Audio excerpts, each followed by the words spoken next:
This week on the Brody File, another week, another exclusive. Look who stops by the Brody File this week. Hey, isn't that Jeb Bush? And he's thinking about running for president. If I decide to run for office again, it will be based on what I believe, and it'll be based on my record. And that record was one of solving problems completely from a conservative perspective. I'll look at the pluses and minuses of another Bush running for president. Is he ready for the critics? I will be able to, I think, manage my way through all the chirpers out there. Plus a T-evangelical battle between Rand Paul and Marco Rubio. Two different candidates and two different political spins on Christianity. There's a war on Christianity, not just from the liberal elites here at home, but worldwide. Plus, praying to Jesus at a preschool graduation lands a teacher in hot water, not holy water. The Brody File is next.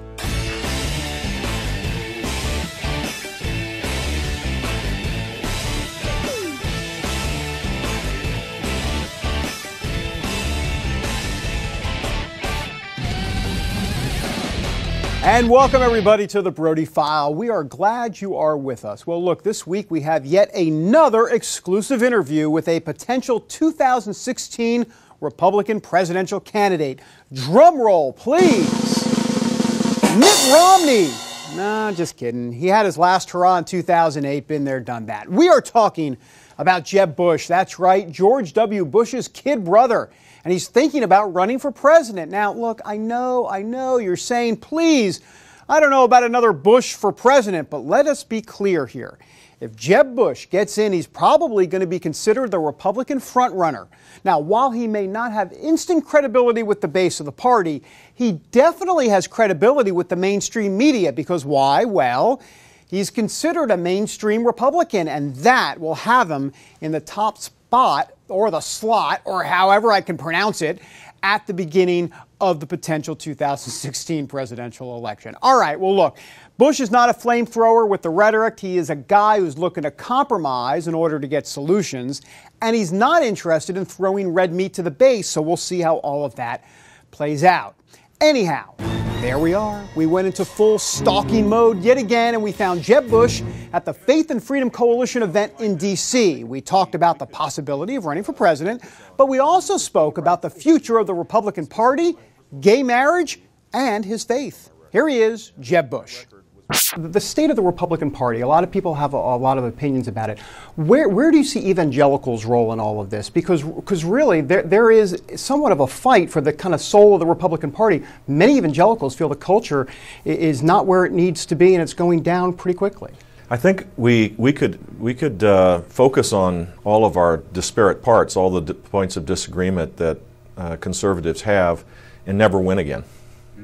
My general thought is that the focus ought to be on how you get 50 plus 1, not how you win amongst 45, And that's kind of where we are, where everybody has a view that's slightly different than one another, and certainly social conservatives are a huge part of a winning coalition, which means that we have to change our language to be inclusive, but not abandon principle. And that's not as hard, I think, as people make it out to be. Are you concerned a little bit about some of the vitriol we hear on talk radio and some of this me versus them mentality? Yeah, I think people are trying to win out. The coalition, the conservative coalition is broad. There are libertarians, there are social conservatives, there are economic conservatives, there are those that focus on foreign policy, and everybody's trying to stake out their position right now.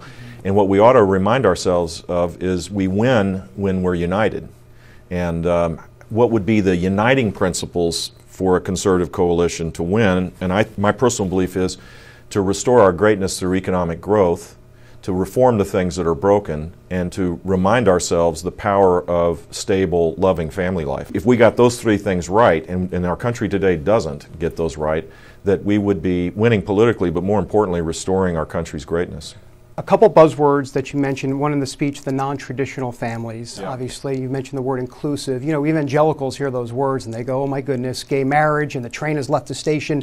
I mean, how do you navigate the gay rights issue? Well, first of all, just the terms I used were related to the fact that if you wander around America today, there are a lot of grandmothers taking care of kids. Right. There are a lot of single dads that are doing the work. It's a lot of single moms.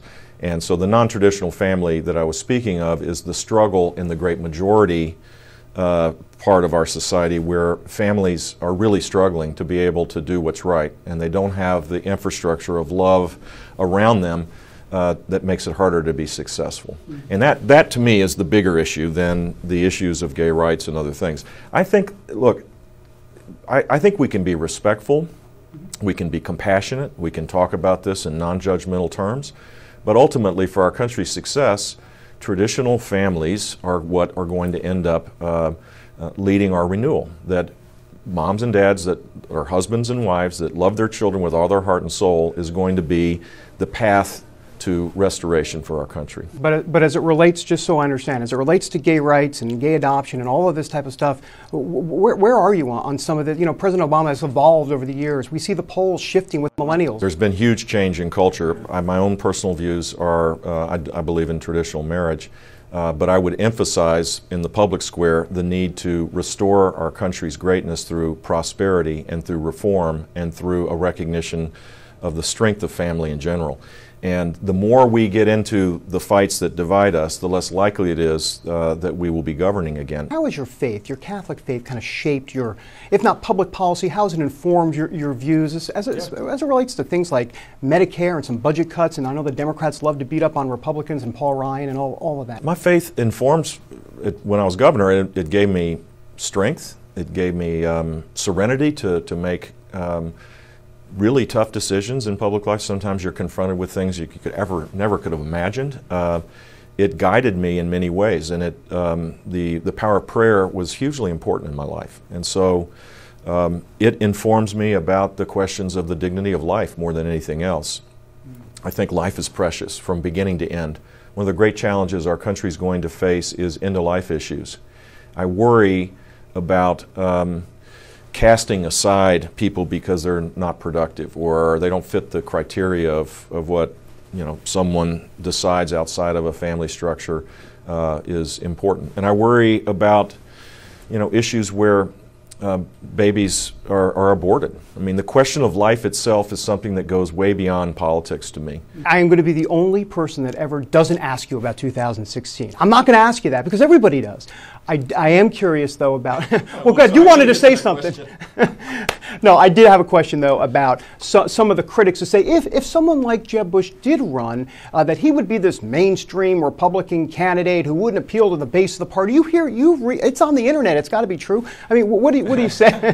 What do you say to those critics? Look, if I decide to run for office again, it will be based on what I believe, and it'll be based on my record. And that record was one of solving problems completely from a conservative perspective. I cut taxes every year. I shrunk the size of government.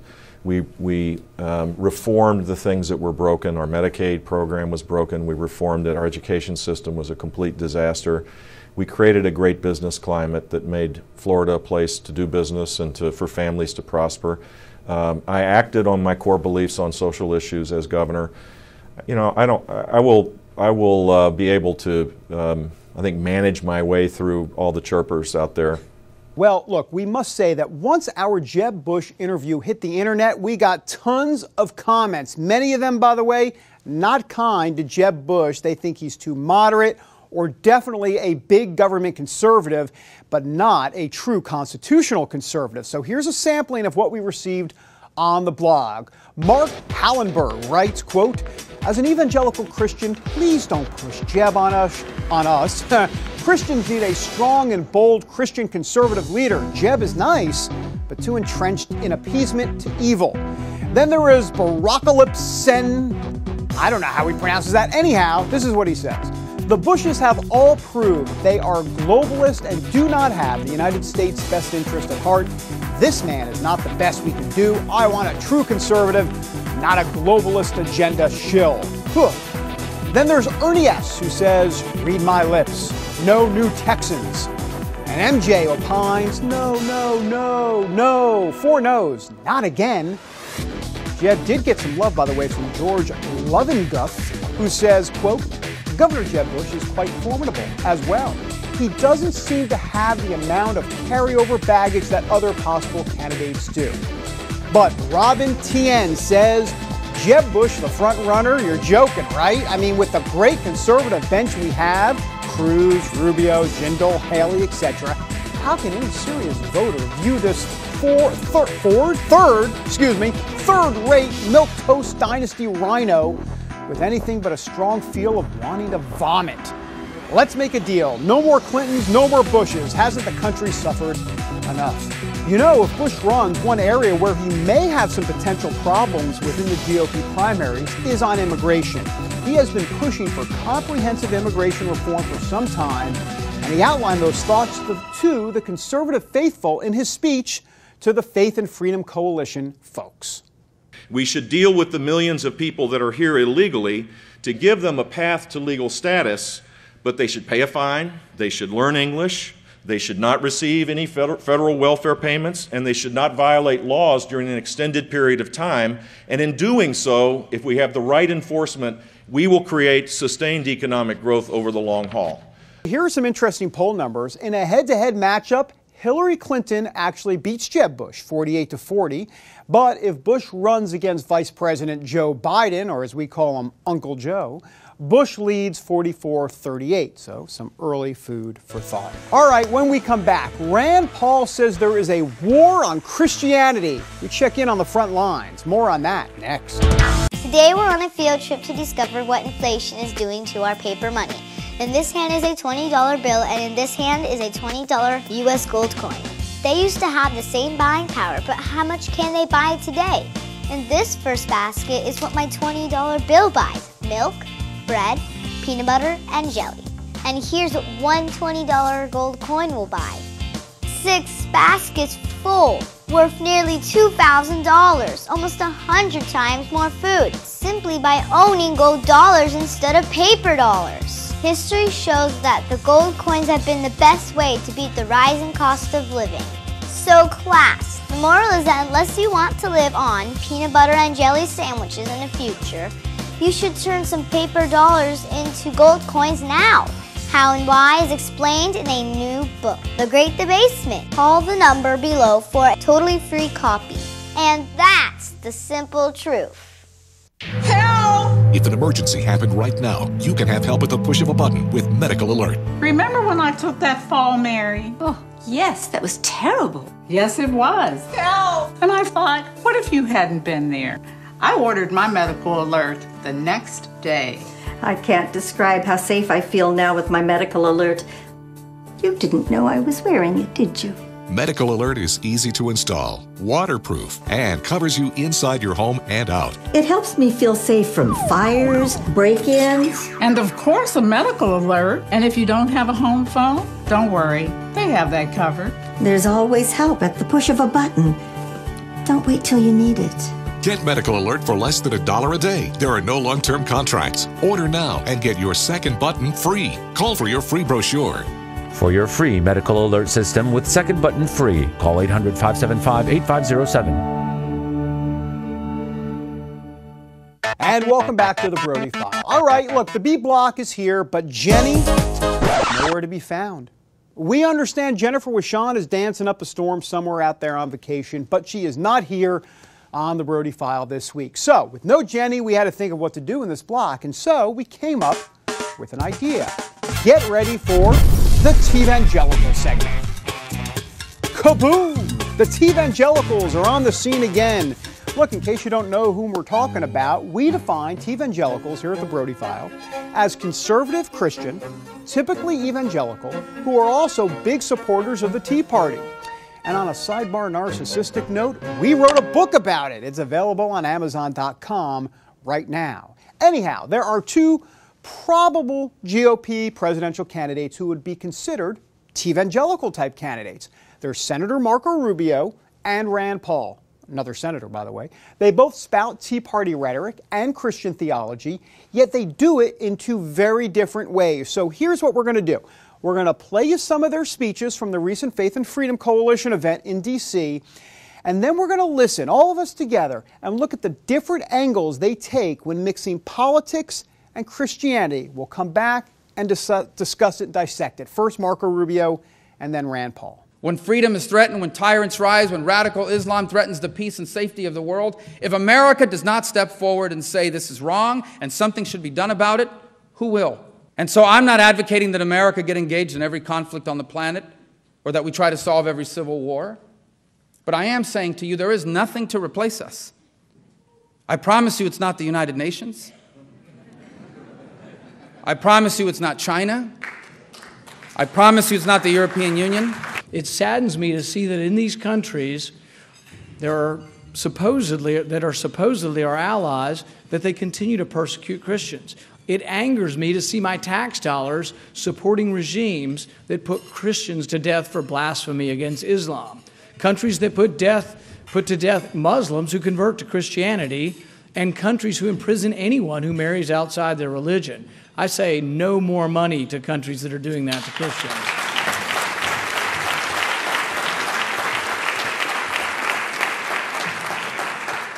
There's a war on Christianity, not just from the liberal elites here at home, but worldwide. All right, now that we've heard from Rand Paul and Marco Rubio, it is time to hear this week's Brody File commentary.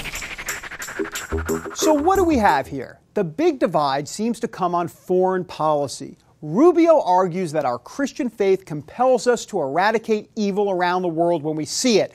And while he doesn't say we should get involved in every conflict around the world, he definitely has more of a traditional standard Republican view when it comes to foreign policy.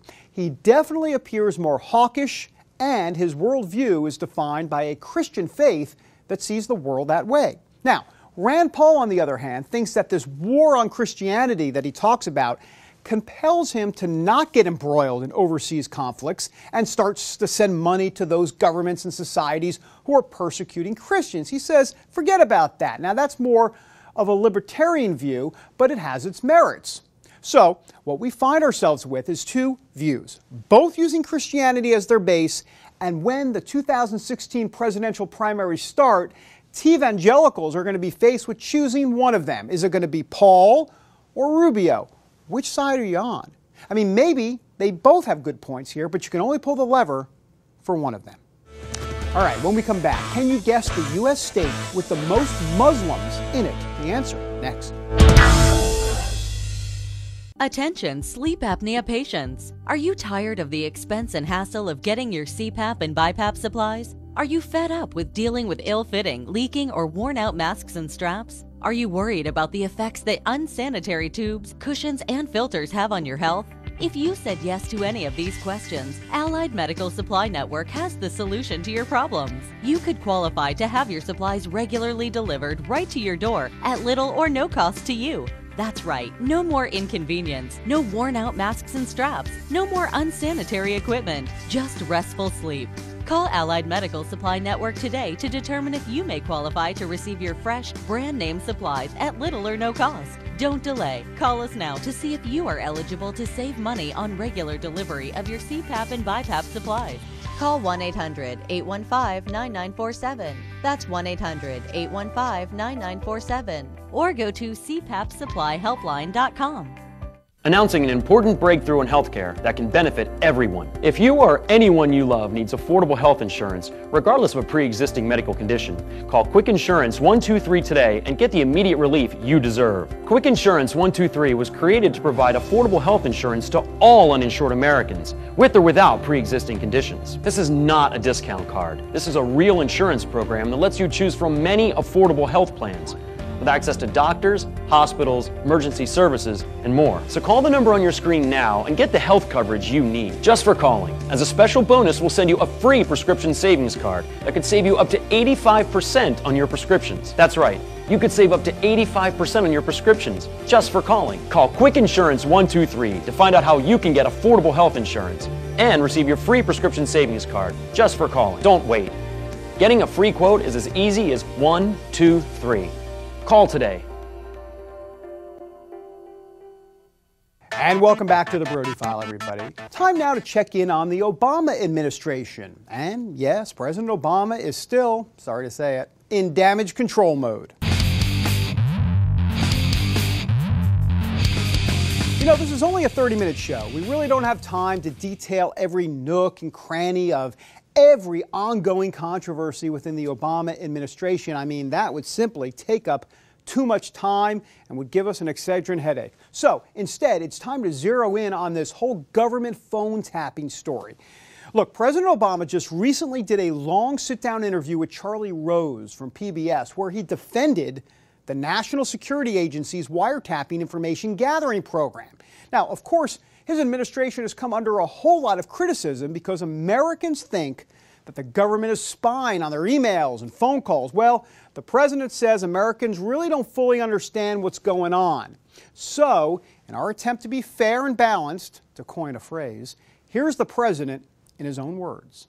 What I can say unequivocally is that if you are a U.S. person, the NSA cannot listen to your telephone calls, and the NSA cannot target your emails. And have not. And have not. They cannot and have not, by law and by rule, and unless they, and usually it wouldn't be they, it would be the FBI, go to a court and obtain a warrant and seek probable cause. The same way it's always been. The FBI, if in fact it now wants to get content, if in fact it wants to start tapping that phone, it's got to go to the FISA court with probable cause and ask for a warrant. But has FISA courts turned down any request? Because, first of all, Charlie, the number of requests are surprisingly small, number one. Number two, folks don't go with a query unless they've got a pretty good suspicion. Should this be transparent in some way? It is transparent. That's why we set up the FISA court. Look, the whole point of my concern before I was president, because some people say, well, Obama was this raving liberal before, now he's, Dick Cheney. Dick Cheney sometimes says, yeah, he took it all lock, stock, and barrel. My concern has always been not that we shouldn't do intelligence gathering to prevent terrorism, but rather, are we setting up a systems of checks and balances? You get the sense that the story is not going away anytime soon. All right, let's move on to some other news now. There is an abortion bill moving through Congress, but despite support in the House of Representatives, the Senate will most likely reject it. And by the way, the White House says they're going to veto it. What a shock. The bill would ban abortions after 20 weeks of pregnancy unless the woman's life is in danger. And there would also be exceptions for rape and incest victims. The bill is sponsored by Congressman Trent Franks, who is hoping that the gruesome details of the Kermit Gosnell abortion doctor trial will really wake up Americans to the horrors of abortion. Well, look, abortion isn't the only socially conservative issue in the news. It seems same-sex marriage is in the headlines every single day. Well, now, a poll from the Pew Research Center looks at the religious makeup of the gay and lesbian community. So here's what they found. It turns out LGBT people are not as religious as the broader American population. Did it really take a poll to figure that out? Anyhow, here are the numbers. About half of gay people, 48%, say they don't have any religion whatsoever. Then just 17% of them say religion is very important in their lives. By the way, roughly 80% of gay Americans said Islam, Mormonism, and the Catholic Church were unfriendly. And roughly 75% of gay Americans said evangelical churches were unfriendly to them as well. And now to Beaumont, Texas, where a teacher is in some trouble because she began a preschool graduation with a prayer. Horror of horrors. The teacher asked one of her students to lead a prayer that ended with the words, "In Jesus' name." Well, some parents complained, and now there's an investigation into the matter. Oi gewollt. One last story now to share with you. Can you take a guess when it comes to which U.S. state has the most Muslims and which state has the least? Well, here's the answer. Got it? Ready? Illinois, the most Muslim state, 2.8% of the population identify as Muslims. Montana, the least Muslim state. Did you know that just 0.0034% identify as Muslim? It's true. Speaking of Muslims, our colleague Eric Stakelbeck is coming out with a new book. That's right, you can pre-order it on Amazon.com. It's called The Brotherhood, America's Next Great Enemy. Eric teaches us all about the frightening truths about the very dangerous group, the Muslim Brotherhood. It is not exactly a bedtime story for the kiddies, but it is a must-read for sure. All right, we're back in a moment with our Oy Vey moment of the week. When you're driving along and your cell phone rings, do your eyes instantly go off the road? Then you need to get a grip. Hi, David Jones here with the new GripGo, the most versatile hands-free mount that will instantly grip any phone for safe driving. Just attach the suction cup to your windshield or dash, and GripGo grabs your phone ultra fast. Then it peels right off. And don't worry, there's no sticky residue left behind. The 360-degree pivoting mount allows you to always get the perfect viewing angle. It's even strong enough to grab and hold this expensive smartphone out the window. Yet it comes right off with ease. That's the advantage of GripGo. You can get the amazing GripGo with dashboard mount for only $14.95. We'll send you a second kit free. Just pay separate processing and handling. Get 2 complete GripGo systems for just $14.95. To order GripGo for $14.95 plus processing and handling, call 1-800-709-5259 or order online at getgripgo.com. Jim is 38, mortgage, married, 3 great kids. He wants to protect his family with a $500,000 term life insurance policy. What do you think it'll cost him? $100 a month? 60? 40? Actually, none of the above. Jim can get a $500,000 policy from a highly rated insurer for under $19 a month. His secret? SelectQuote. SelectQuote is impartial. They'll comparison shop the pick of insurance companies like these to give you a choice of your best prices. SelectQuote has great savings on term life for women, too. Jim's wife, Deidre, can get a $500,000 policy for under $16 a month. SelectQuote has helped make term life insurance affordable for hundreds of thousands of people since 1985. How about you? Just call this number or go to SelectQuote.com. SelectQuote. We shop. You save. And welcome back to the Brody File. Well, look, before we say goodbye this week, we want to leave you with some words of wisdom. We've got 3 words. You ready? Here we go. Immigrants are fertile. Hey, those aren't my words. Those are the words from this week's winner of the Oy Vey moment of the week. Ah, yes, Jeb Bush is the man behind those words. Here he is at the Faith and Freedom Coalition event in D.C., and folks, this is called inartful phrasing. Immigrants create far more businesses than native-born Americans over the last 20 years. Immigrants are more fertile, and they love families, and they have more intact families. Can we just rewind that once again? Did he really say that? Immigrants are more fertile. Yes, he said it. Fertile Immigrants, new reality series on the Bravo network, coming soon. Oy gewollt and oy my. We here at the Brody File, by the way, would like to cut Jeb Bush a little slack because it does seem he was attempting to explain how immigrant families typically come in large numbers, so therefore they're fertile.